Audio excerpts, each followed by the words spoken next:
Welcome, ladies and gentlemen, to Checking In with Tommy Else. I am your host. Who else but Tommy Else? How are y'all doing? How's everyone holding up amidst the pandemic? Um, I'm fine. Thank you for asking. All is well over here in Glen Ellen, Illinois. Uh, I can't really complain, which is great, and I appreciate that fact. And I am very lucky that I am still able to work from home, pay the bills, and enjoy a quieter world, which I know is scary for a lot of people. And I know it creeps a lot of people out. And I know that it's this weird alternate world we're living in that a lot of people would just like to see go away and get back to normal. Um, I am of the opinion, as many people are, that there will be no going back to normal after this. Normal has been redefined. But I had a buddy I was talking to the other day, and he was telling me, he was just like, man, I just can't wait for things to get back to the way they were. And I had two thoughts on it. One is it's not going to ever get back to the way it was. It can get better, and things will get better. I have no doubt about that. But the way it was is not going to be the way it was. So, but the quicker we can just come to terms with that, and because we don't know what the new norm is going to be, we don't know what the future is going to hold. So there's no point in speculating over it. Right now, it's just a matter of waiting until we get there and see what happens. Um, a lot of this is easy for me to say because I'm at home, I'm single, I live alone, I don't have a lot of the issues that other people do. I don't have to support an entire family. I don't have to live at home with an entire family or a spouse or anything like that. Not that I wouldn't mind having a spouse, but I can see how being locked up for somebody for months at a time, no matter how well you get along, uh, you know, can be a thing. So, the only way I can even remotely say I've been affected by this is we did lose a family member this week, and it had nothing to do with the virus or anything like that. It was completely unrelated and not something we didn't see coming either. But it is tough for some members of the family more than others. Than that the fact that they can't go and do or give a proper memorial to that person right now, and that it's being something that's considered, maybe a few months from now they'll try to do something, a gathering or what have you, for that person. And you know, uh, I know that that seems like a minor inconvenience for some people, but on the other hand, there's people who just, for those who need closure, that's why you have memorial services. That's why you do the funerals and stuff. It's not for the person who passed away, it's for the people who are still around. Some people need that closure. If you can't get that closure and you're amidst this pandemic, you've got anxiety, now you've got sadness that's now bringing it on top of it, and you can't even like lay to rest that sadness in what you would consider to be the proper format, and get that out of your system. So I was not as close with this person as other family members are, so I'm fine. Which might sound terrible or whatever. It's not that it's not that they didn't mean anything to me, but I just wasn't as close with them. Um, but I understand the importance of being able to have that sort of event and the benefit of it, because I've needed that in other aspects of my life when I've lost people. So to those in my family who are dealing with that, my heart goes out to them, and I'm sorry that they're having to go through that. So, uh, but other than that, again, I'm fine, and not trying to like rub it in or anything. I just feel like I'm in a very, very fortunate position. I count my lucky stars every single day because my situation could change in a heartbeat. I could tomorrow morning, if my client stopped training with me, if my money was gone, if they tighten things up more, or whatever the case. I mean, like, my situation could change in a heartbeat, and I'll be singing a different tune. So all I can talk to is one day at a time. And right now, as of right now, hanging in there. So that's all. All that being said, my guest today is someone who I have known for over 10 years at least, I'd say by now. 2020, yeah, at least 10 to 12 years.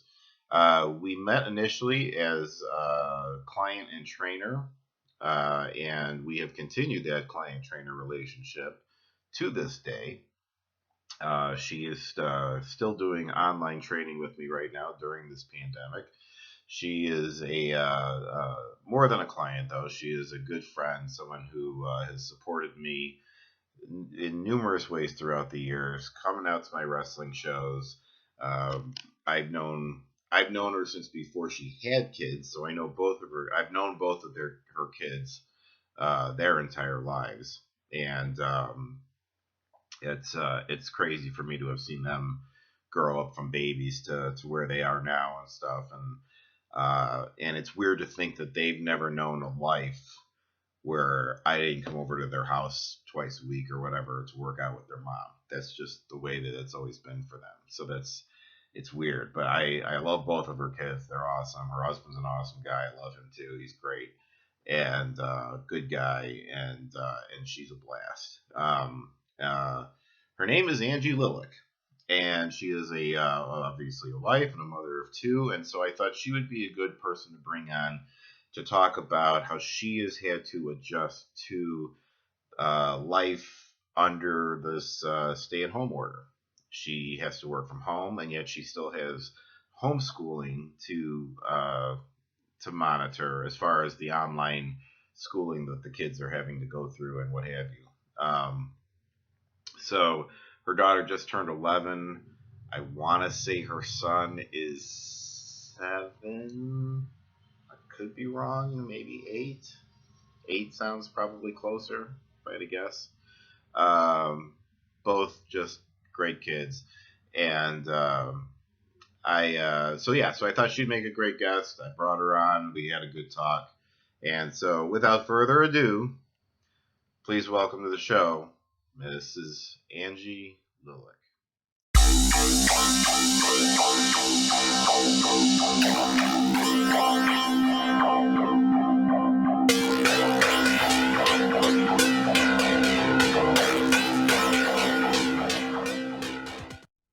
All right, we are here with Angie Lilek. Angie, how are you?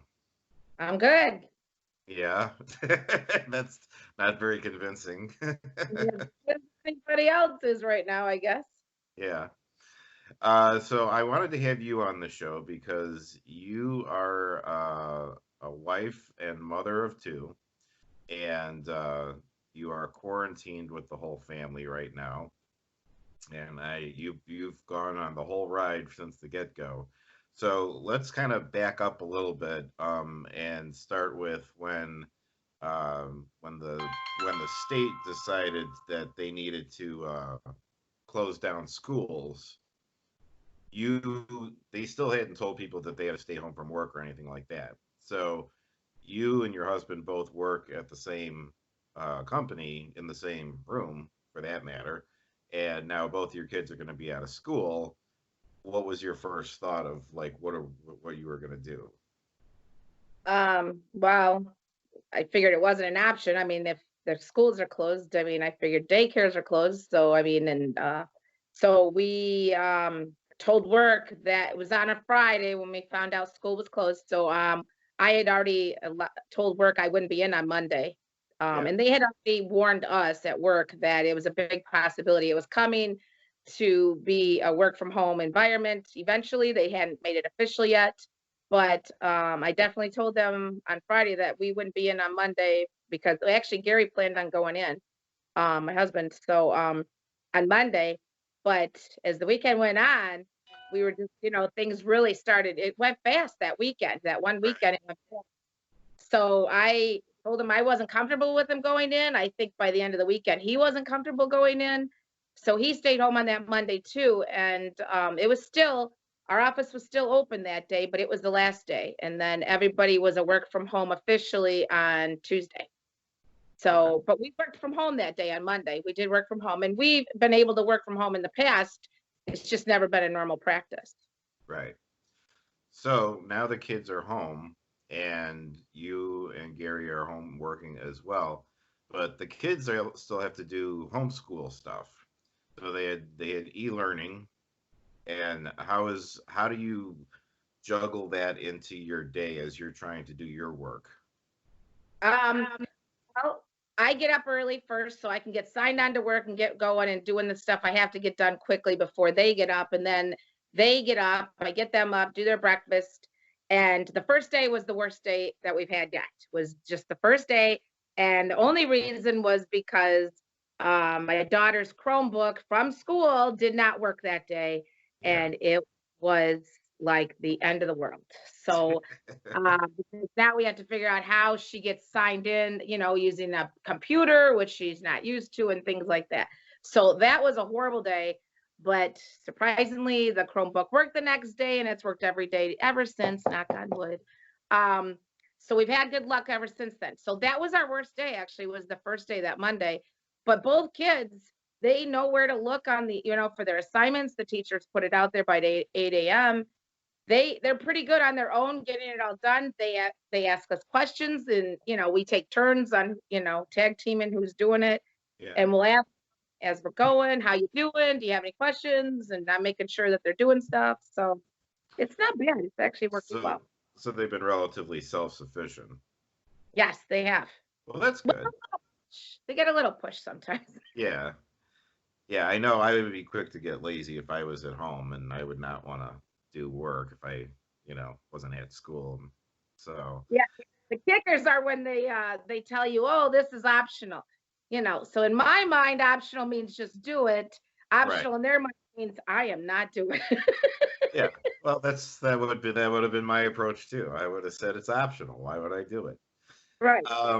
So okay, so you seem to get a balance there with work and everything, but I know we haven't mentioned it yet, but you are a longtime personal training client of mine, and which I know you're thrilled about. And Oh, first of our visits.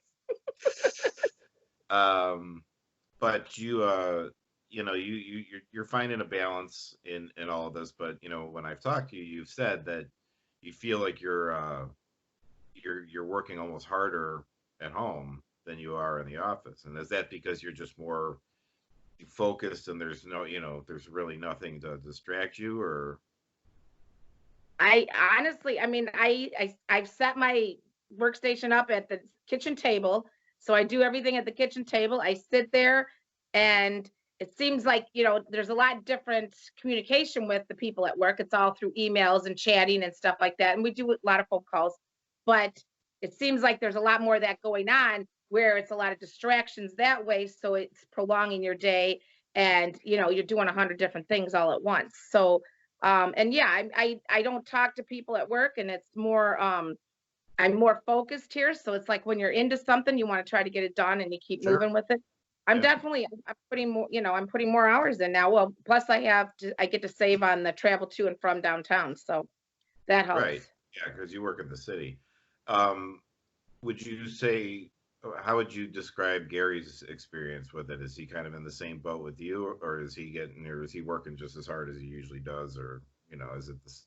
It's about the same. I mean, I get up first and sign on first, and so and then he usually works later than I do. So it's like we kind of, I do the breakfast in the morning and stuff, and then he's working later at night, and I'm signed off and stuff. So we kind Yeah, of balance it out a little bit. But no, he's doing about the same too. And I sign on a lot at night, just to check things. He doesn't. Once he's done, he's done. So there's yeah, a big difference. But I do sign on at night to check jobs and check things. And, if there's something in my mind I want to get done quick, I do it quick. yeah. Well, so the reason I ask this is because I think in some ways companies are going to start realizing that they may get more efficiency out of their employees if they're given this option. Because now, not only did you say that just in your regular work, are you more focused and into what you're doing? But you're even taking time, past work hours to just check in on little things and make sure things, you're giving more ultimately for it. And again, you're saving yourself that stress of that commute from your home to the city and back every single day. So I just think it'll be interesting to see where things go, as things go forward, since so many people are doing things online, and even us with our workouts and stuff, where things go if online working is just going to become a much bigger thing. I think so. Yeah, I think for a lot of companies, I think it's going to at least become part of their work, environment. If it wasn't before, I mean, it'll be a bigger part of their environment where, 2 to 3 days a week or something like that. I think more people, I mean, they've been forced to do it. So now they have, a policy in place. They have, it works.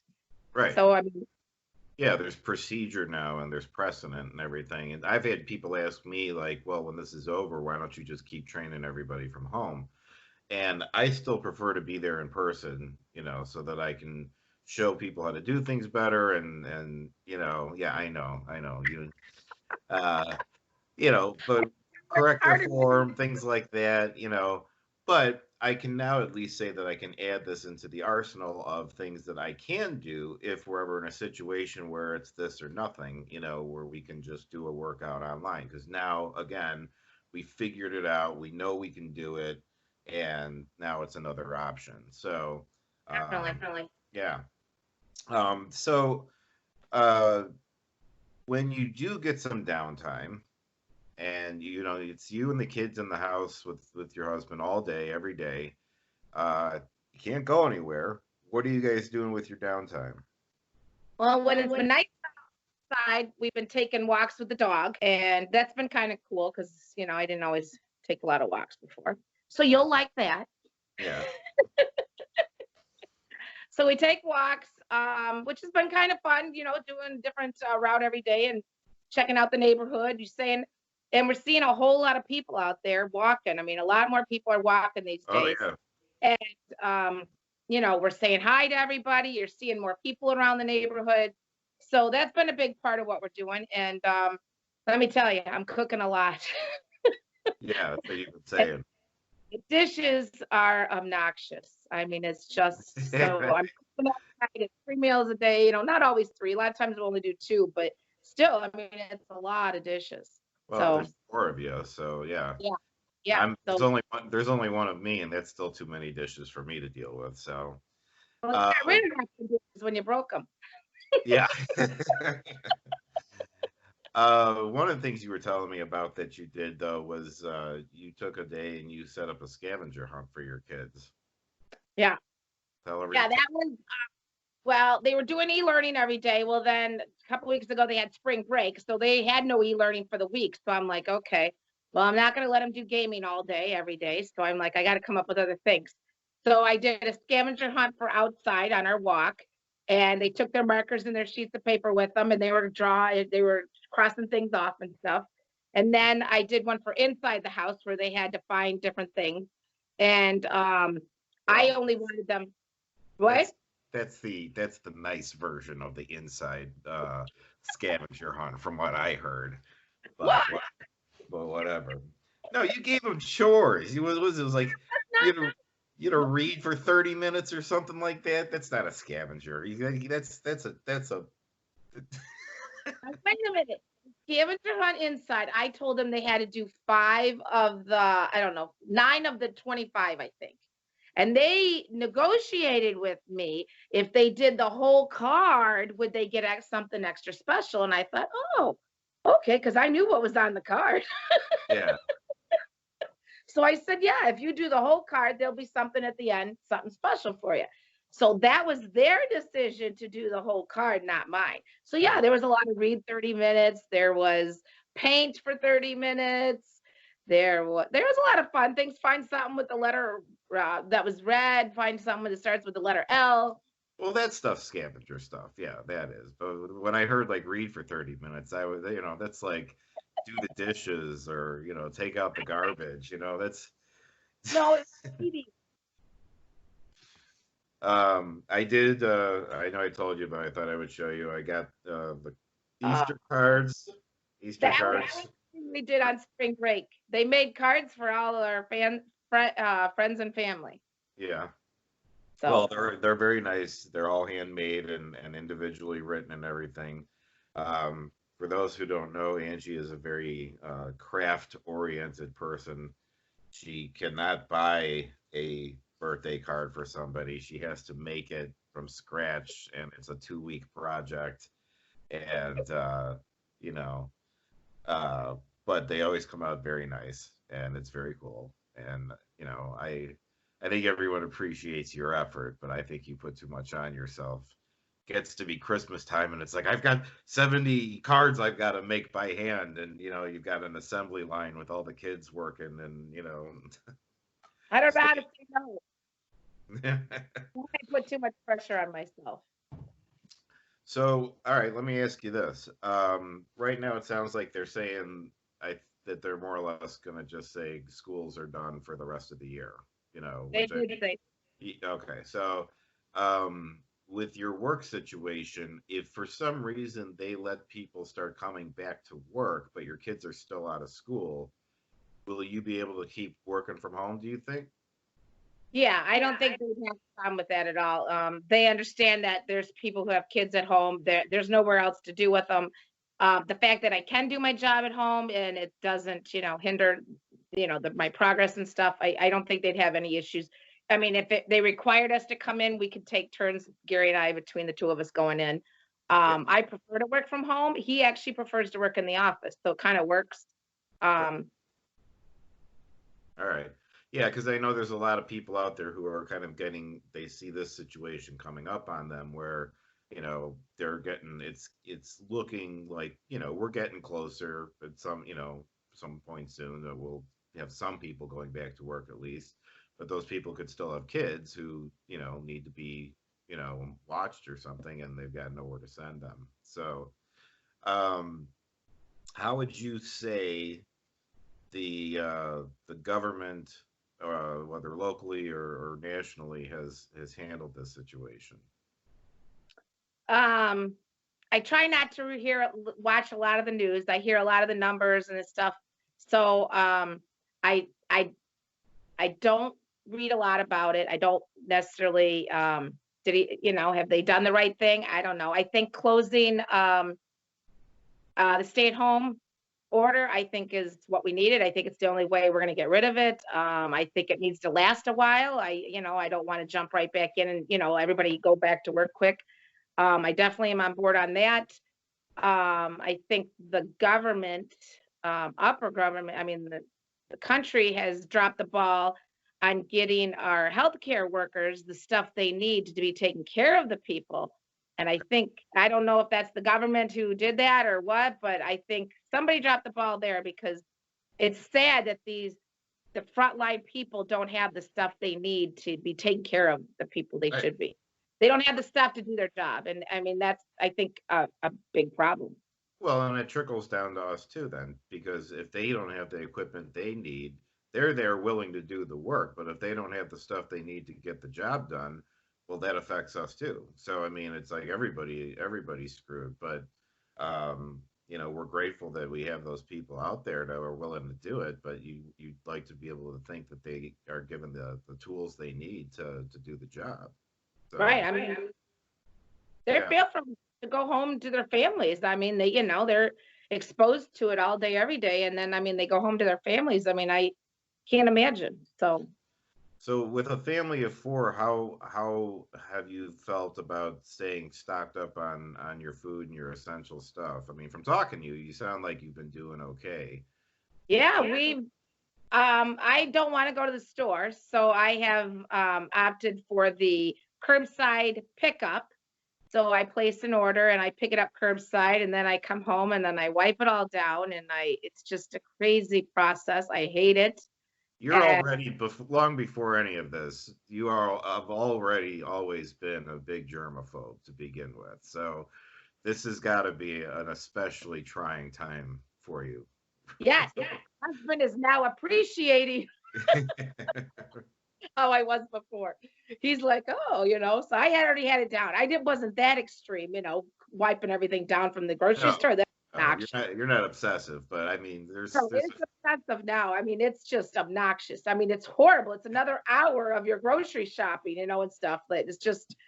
But yeah, I mean, I've gone into the store maybe twice, once, maybe even once, actually into the store to get stuff. Otherwise, I've done curbside, and now I've taken to this Instagram and no Instacart thing. Instacart. Yeah, Instacart thing. I went into Instacart, and now I've had 2 deliveries from them, and it works well. You order in the morning, I've already got it by the afternoon. It was amazing. So nice. yeah, so that's working now, and I still wipe everything down. But yeah, I mean, no, I try not to do it very often, so I try to do it like maybe once a week. My orders. The biggest thing is the produce and the stuff that the fruits and the vegetables and our Yeah, milk. That's yeah, the hardest thing. I mean, we could go weeks without getting groceries. I mean, we have enough food. We could. It's the fresh stuff, the produce. right. So Yeah, and I was telling you the other day that that's the one thing that I'm not getting a lot of in my diet, just because it's the one thing in the store where everybody is touching it, and yeah, it's a lot of food that you like eat from the outside in, and so it's I've been straying from that, but it sucks because you're missing out on a lot of vitamins and good stuff that you get out of that.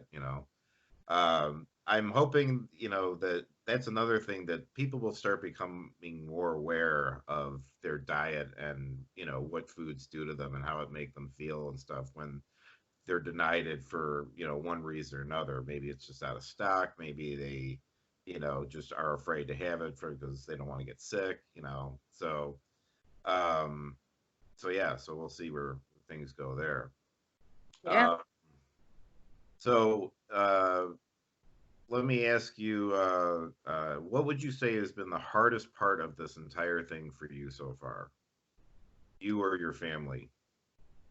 Um, for me, the hardest part is the kids not seeing their friends, and all they want to do is their gaming, and it's hard to control the gaming when well, what else can I do, what can I do, what do I can do, keep Yeah, them busy without doing gaming, and the fact that they're not seeing their friends and having that socialism you know right. Yeah. See, like when I was a kid, I mean, I had video games, but I mean, they weren't the all-consuming thing that they can be today. And so, even though I had that, I still could go out and play for 8 hours. And even if I was at home, I had my action figures. I would turn my entire room into a war scene, and have and, GI Joe versus He-Man, and I could kill the whole day with just inanimate objects and stuff. But kids today, they don't have as much of that, unfortunately, and so they do kind of get lost when they don't have electronics and their friends. Yeah, you're right. There's a lack of socializing. Even if they can talk online and stuff like that, it's not the same. And I think that's one thing that I think people are learning too is that while from a work standpoint, there's a lot of benefit to this whole thing, but from a socializing standpoint, it's like this is good, and it's certainly better than if we didn't have it at all, because then the world really would feel isolated. But I think there's still no exception for face to face contact and being around other people and having real human interaction with people. And that's why, like, I'm okay with like getting back to work, and going to people's homes again as soon as that becomes a thing. Um, but I'm hoping that that'll be, that people will start kind of, appreciating it. Problem is I feel like this is one of those things where it's like people are going to appreciate it for like a year or two, and yeah, then they're going to forget about all this, and life will just seem normal again. And then. But it's also one of the reasons I want to kind of document this period because, sometimes it's good to look back at history and say, hey, remember when we were going through this, and remember what that was like, yeah, because it's just real easy to forget. So. yeah. So then, my final question to you will be this: what would you say has been the best part of this whole thing? The best part um is I think it's slowed me down. I've been forced to not do everything. I've been forced to stay home and not do everything and spend Something more that I have been suggesting for a long time, that you slow down Everyone in my life tells me to slow down. So, it's like, okay. So it's forced me to do that. I have a lot of things. I mean, I hate to say it, but I mean, I think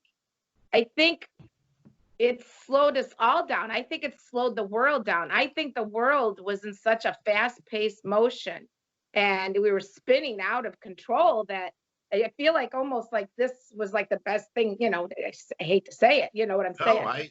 I I agree 100%, and I know what you mean because it's like I almost feel guilty saying that because there are people in bad situations. There's people who've lost their lives. I mean, like I get that there's a bad end to this whole thing, but at the same time, I mean, you've known me for well over a decade. I mean, and this has been kind of the closest thing I've had to a vacation in a long time. I'm still working with people online, but I mean, yeah, I haven't had to leave the house. I'm perfectly fine with that. I go for my Yeah. walk every day. I do feel like I've decompressed. I feel like I have less stress. I feel like I've chilled out a little bit, during this time. So I understand that feeling for sure. Yeah, I mean, it's sad because I mean, it's it's sad that this is what it took, but I mean, it forced us. It just forced us to be slowing down. And then I think people have more patience with people. I think people are nicer. They say hi to, everybody's hi to everybody. They, they we just have better, everybody's saying hi to everybody out there in the world. And I'm hoping that lasts. I hope that, I think that's from two things. One is I think it's people are less stressed, so they're more likely to be friendly with one another. But I also think that there's that we're all in this together type of mentality too, where we all understand that it's a nervous time for a lot of people, and so we appreciate the value of a hi, how you doing, shooting someone a smile or something like that. Mhm. You know, it does make a difference. And it's a lesson that the world has been trying to learn for a long time. And it's like they learn it and then they forget it and then they learn it and they forget it. So you always hope it's going to last, but we'll see. But I agree. Those are good ones. So, uh, finally, before I let you go, I would be remiss if I didn't have you uh, give a plug for your online personal training experience with me. How would you say your workouts have been since you have been forced to stay at home? And I commend you for continuing with your workouts in spite of all this. You have kept up with your workouts on a regular basis, same schedule you always did, and you've done well. But how would you say your workouts have compared to if I were there? And It's like my work. I feel like I'm working harder. Now why I don't know, but for some reason, I just feel like I don't know. Maybe I don't know what it is, but it's like feel like I'm working harder. I'm more exhausted.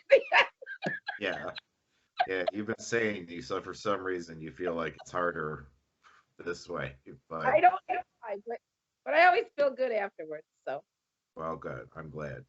Well, I appreciate you hanging in there and still training and working out and everything. And I think do you feel like it helps you, at all with having I been, think we need it. I think everybody needs to be doing something. I mean, otherwise, I sit on my butt all day at that chair yeah, working, and my back kills me and stuff. And I mean, if I'm not going out for a walk or working out with you, I mean, it's like, I mean, I can't imagine. I mean, it's no, well, that's you, why I got to at least go for my walk. I'm too anxious otherwise. If I don't go out for my walk, then I'll probably start getting stir crazy. But otherwise, I'm okay. But I gotta go do something.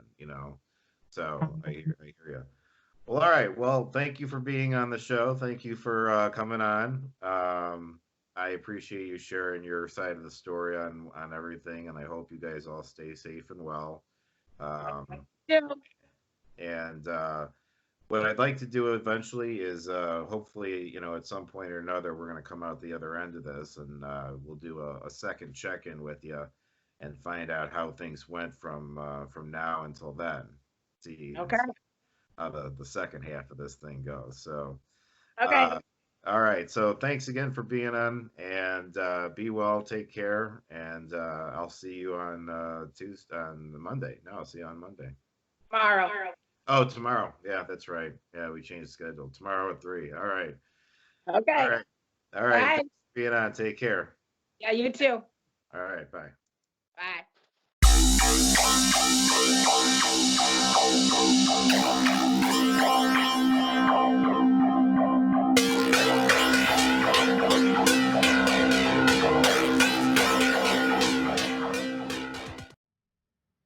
All right. So that's my interview with Mrs. Angie Lilek. Again, good friend, uh, great mom. I mean, she really goes out of her way. I mean, under the most normal circumstances, she goes out of her way to really. I mean, she puts so much effort into birthdays, holidays, any special event. The level of detail of she crafts literally everything that she does for her kids. Tries to come up with different things for them to do outside of the world of video games and watching television.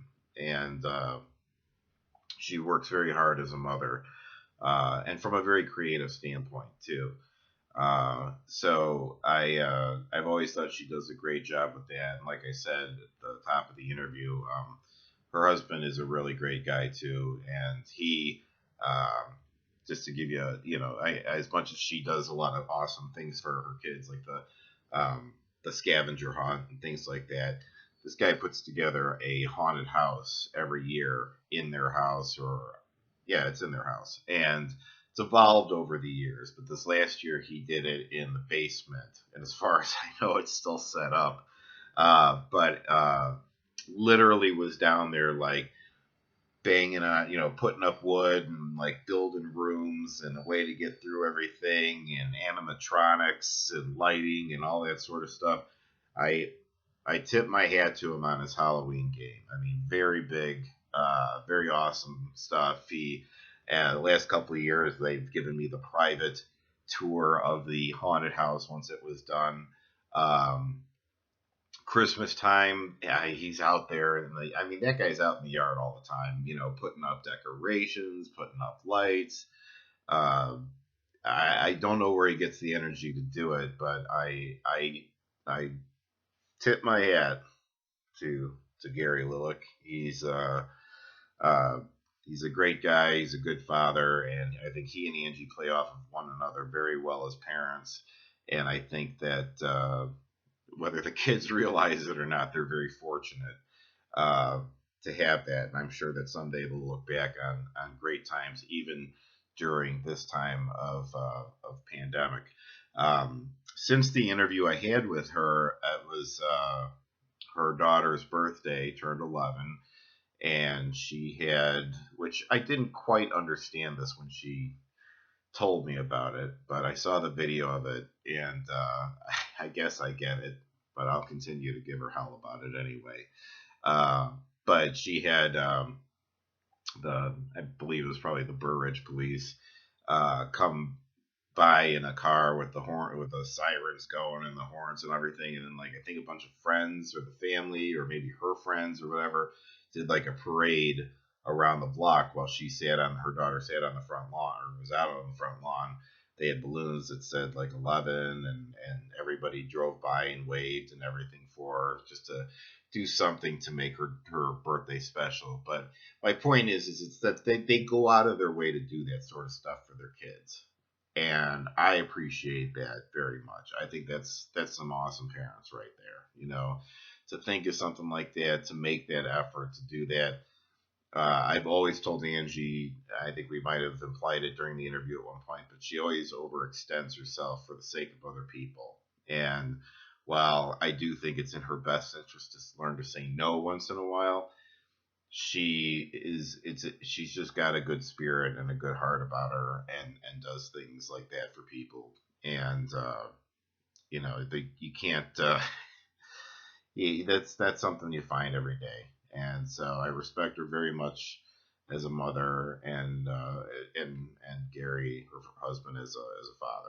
I respect them as parents very, very much. So even if I don't always understand where she's going with some of her endeavors. But anyway, I'd like to thank Angie again for coming on the show. I really appreciate it. She brought a good perspective to what someone in her position is going through during all of this. And until next time, I've still got a pretty decent list of people coming up, and I'm pretty excited about the next few coming up. I'm not going to get into who it is just yet, but I'm hyped. So I appreciate everybody who's been on the show. I appreciate everybody who wants to be on the show. Um, Everybody, there's no, if you're interested in coming on and you'd like to share your story, please contact me. You can tweet me at Tommy_Ellis, or if you are hooked up with me on Facebook or just have my phone number, send me a text, send me a DM, something like that. Let me know. There's no story that's not worth telling. I know some people think, well, I've got a boring story, but everybody's going through this in a different way. So I don't think that there is a bad story to tell. I'm looking for different perspectives on things. And even if some perspectives kind of overlap each other, the reiteration of certain points of it is sometimes worth saying. Sometimes some things are worth repeating. So, and from other people. So yeah, reach out, let me know if you're interested in coming on. Otherwise, I definitely, like I said, I definitely got people lined up for this. I'm having fun doing it. It's given me a good reason to reach out and get to talk to some people, see how they're doing, and share that with everybody out there right now. So until the next episode, everybody, please be well. We're plugging away. I think we got a while to go still, but we will be okay. And let's just try our best to just hunker down and get through this stuff. And someday this will be something we talk about, but it'll be something we talk about that's over and in the past. So until the next episode, everybody, of course, like I said, be well, and nothing but peace and love to all of you. Take care.